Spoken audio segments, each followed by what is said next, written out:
ఈరోజు మా వైఎస్ఆర్ కాంగ్రెస్ పార్టీ అనంతపురం మహిళా విభాగం ఆధ్వర్యంలో జిల్లా అధ్యక్షురాలైన శ్రీదేవమ్మ గారు ఇక్కడ అధ్యక్షత వహిస్తూ మహిళా ఆత్మీయ సమావేశం ఏర్పాటు చేసుకోవడం జరిగింది. ఈ రాష్ట్రంలో కూటమి పాలన అధికారంలోకి వచ్చి 22 నెలలైంది. ఈ 22 నెలల కాలంలో ఇచ్చిన ఏ ఒక్క హామీ అమలు చేయలేదు. అలాగే మహిళల రక్షణ పూర్తిగా గాలి కొదిలేసిన పరిస్థితి మనం చూస్తూ ఉన్నాము. అలాంటి పరిస్థితుల్లో ఈరోజు మా వైఎస్ఆర్ కాంగ్రెస్ పార్టీ ముందు నుంచి కూడా ఈ ప్రభుత్వం చేస్తున్న తప్పులను అలాగే ప్రజలకు చేసిన మోసాన్ని ఎండగడుతూ ప్రభుత్వం మీద ఒత్తిడి తీసుకొస్తూ వాళ్ళు హామీలు నెరవేర్చేట్టుగా చేయడం కోసం ఎన్నోసార్లు మేము నిరసన కార్యక్రమాలు చేయడం జరిగింది.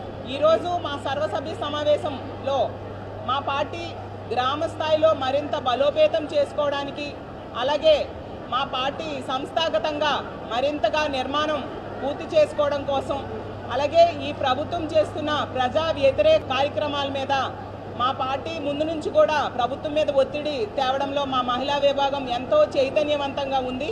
వాటిలో భాగంగా మరింతగా యాక్టివ్గా ఉండి ప్రభుత్వం మెడలు ఉంచి ఇచ్చిన హామీలన్నీ అమలు చేయడానికి ఏమి చేయాలి నాయకురాళ్ళందరి తాలూకా సూచనలు సలహాలు తీసుకోవడం జరుగుతుంది. అలాగే తీసుకుంటే ఈరోజు ఈ రాష్ట్రంలో పరిస్థితులు చాలా దారుణంగా ఉన్నాయి. రోజు రోజుకి దిగజారిపోయే పరిస్థితులు మనం చూస్తూ ఉన్నాము.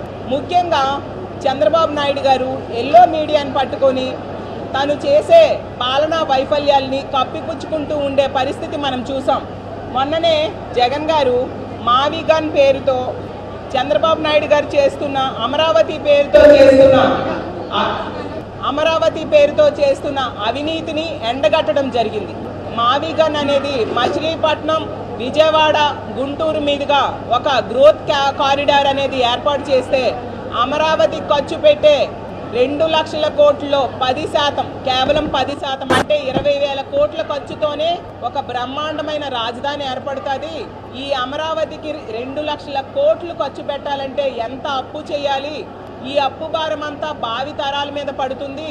అలాగే ఇప్పుడు చంద్రబాబు నాయుడు గారు అధికారంలో 7 సంవత్సరాలు ఉన్నారు.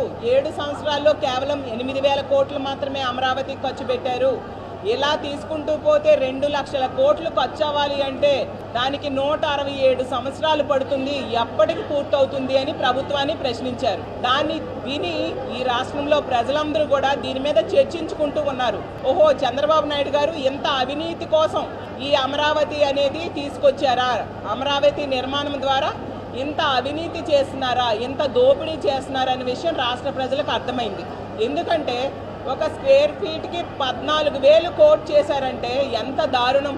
మన దేశ రాజధాని ఢిల్లీలోనే 4,000 రూపాయలకి స్క్వేర్ ఫీట్ నిర్మాణం చేస్తూ ఉంటే అమరావతిలో ఇసుక ఫ్రీ, కరెంట్ వాటర్ ఫ్రీ అన్నీ ఫ్రీగా ఇచ్చి 14,000 రూపాయలు కోట్ చేశారంటే మిగతా 10,000 రూపాయలు ఎవరి జోబులోకి వెళ్తుంది అని జగనన్న ప్రశ్నించారు. అందులో తప్పేముంది? దాంతో వీళ్ళలో భయం పుట్టుకొచ్చింది. ప్రజలందరికీ కూడా అర్థమైంది వీళ్ళు చేస్తున్న అవినీతి. దాంతో కూటమిలో ఉన్న నాయకులకి ముఖ్యంగా చంద్రబాబు నాయుడు గారికి వణుకు పుట్టుకొచ్చింది. అందుకు తన అనుకూల మీడియా ద్వారా ఈరోజు ఎంత దారుణమైన వ్యాఖ్యలు ఏబిఎన్ ఆంధ్రజ్యోతిలో పేపర్లో వీకెండ్ కామెంట్స్ అంటూ ఆ రాధాకృష్ణ రాశాడో మనందరం చూసాం. ఎంత జర్నలిజం విలువలు దిగజారిపోవాలా రాజకీయం కోసం? నిజంగా ఆ వ్యాఖ్యలు వింటే సభ్య సమాజం సిగ్గుతో తలదించుకుంటుంది.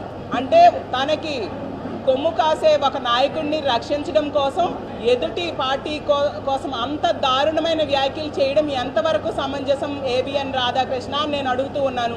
ఇంత దిగజారిపోయి వైఎస్ఆర్ కాంగ్రెస్ పార్టీ అధినేత అయిన జగన్మోహన్ రెడ్డి గారి మీద, మా పార్టీ నాయకుల మీద, ముఖ్యంగా మహిళల మీద కించపరుస్తూ మా నాయకులకి ఏదో వెన్నుముక లేదట, వాళ్ళ భార్యలనేమో వేరే పెళ్ళిళ్ళు చేస్తారట అంటూ చాలా చీప్గా అసలు మాట్లాడాలంటే వినాలంటే చాలా బాధ అనిపించే వ్యాఖ్యలు చేయడం జరిగింది. అందుకే ఈ రాష్ట్రంలో ఉన్న మహిళలందరం కూడా ఏకతాటిలో డిమాండ్ చేస్తూ ఉన్నాం. ఈ వ్యాఖ్యలు వెనక్కి తీసుకోవాలి. ఏబిఎన్ రాధాకృష్ణకి వెంటనే అరెస్ట్ చేయాలి. అతనికి క్షమాపణ చెప్పాల్సిన బాధ్యత ఉంది.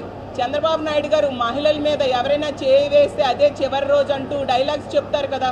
ఎంతమంది మహిళల మీద ఇంత దారుణంగా వాళ్ళ వ్యక్తిత్వ హననం చేస్తూ మాట్లాడితే అతని అతన్ని జాకీలెత్తి లేపే ఏబిఎన్ రాధాకృష్ణ మాట్లాడితే ఎందుకు ఖండించలేదు చంద్రబాబు నాయుడు గారని నేను అడుగుతూ ఉన్నాను. ఈరోజు ఆంధ్రజ్యోతి అనేది చంద్రజ్యోతిగా మారిపోయింది. ఏబిఎన్ ఆంధ్రజ్యోతి అనేది సిబిఎన్ చంద్రజ్యోతిగా ఈరోజు మారిపోయిన పరిస్థితి మనం చూస్తూ ఉన్నాం. ఎంత దారుణంగా దిగజారిపోవాలా జర్నలిజం విలువలు. చంద్రబాబు నాయుడు గారు ఇచ్చే డబ్బుల కోసం ఈ విధంగా ఏబిఎన్ రాధాకృష్ణ దిగజారిపోవడం నిజంగా చాలా అసహ్యం వేస్తూ ఉంది.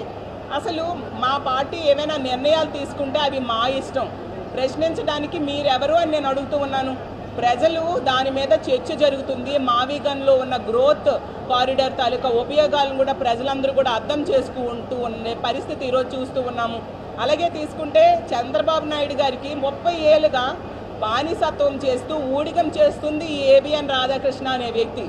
30 ఏళ్ళుగా అతన్ని జాకీలెత్తి లేపుతూ ఉండే వ్యక్తి ఏబిఎన్ రాధాకృష్ణ అనే వ్యక్తి. ఆ రోజు ఎన్టీ రామారావు గారిని వెన్నుపోటు పొడిచి దించేసినప్పుడు కూడా సూట్ కేసులు మోసింది ఇదే ఏబిఎన్ రాధాకృష్ణ అనే వ్యక్తి. అలాగే ఈ ఏబిఎన్కి విశాఖపట్నంలో ఎకరాల భూమిని చంద్రబాబు నాయుడు గారు దోచిపెట్టారు. అలాగే విజయవాడలో తీసుకుంటే ఇతనికి చెందిన పవర్ ప్లాంట్కి అడ్డు రాకుండా ఆ రోజు వరదలు వస్తే దారి మళ్లించడంతో విజయవాడ సిటీయే మునిగిపోయిన పరిస్థితి వచ్చింది. అలాంటి పరిస్థితిలో మళ్ళీ ఆ పవర్ ప్లాంట్కి అనుమతులు కొనసాగించారు ఇదే చంద్రబాబు నాయుడు గారు. ఈ లబ్ధి కోసం, ఇలాంటి లబ్ధి కోసం ఈరోజు దిగజారిపోయి ఈ ఏబిఎన్ రాధాకృష్ణ ఇంత దారుణంగా ఇలాంటి వ్యాఖ్యలు తన డిబేట్స్లో ఉపయోగించడమే కాకుండా పేపర్లో కొత్త పలుకుల పేరుతో చెత్త పలుకులు రాస్తూ ఉండే పరిస్థితి. నిజంగా మీకు దమ్ము ధైర్యం ఉంటే మా వైఎస్ఆర్ కాంగ్రెస్ పార్టీ నాయకుల దగ్గర, కార్యకర్తల దగ్గర, మహిళల దగ్గర ఈ వ్యాఖ్యలు మాట్లాడండి. వాళ్ళే చెప్పుతో మీకు ఈరోజు కొడతారు. ఇంత దారుణమా? అసలు ఇలాంటి వ్యాఖ్యలు మీ పేపర్లో రాయించే ముందు మీకు ఒక కూతురు ఉంది కదా, ఆమెను అడగండి ఇలాంటి వ్యాఖ్యలు రాయిస్తున్నాను కరెక్టా అమ్మా అనేసి. ఆమె చెప్పుతో మీకు కొడుతుంది. అంటే మీరు విలువలు మర్చిపోయి దిగజారిపోయే రాజకీయం కోసం ఇంత దారుణంగా రాయడం ఎంతవరకు సమంజసం?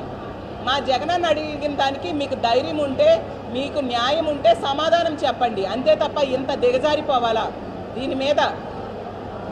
దీని మీద ఖచ్చితంగా మహిళా కమిషన్ కూడా యాక్షన్ తీసుకోవాలి. అతన్ని అరెస్ట్ చేయాల్సిన బాధ్యత ఉంది. మా వైఎస్ఆర్ కాంగ్రెస్ పార్టీ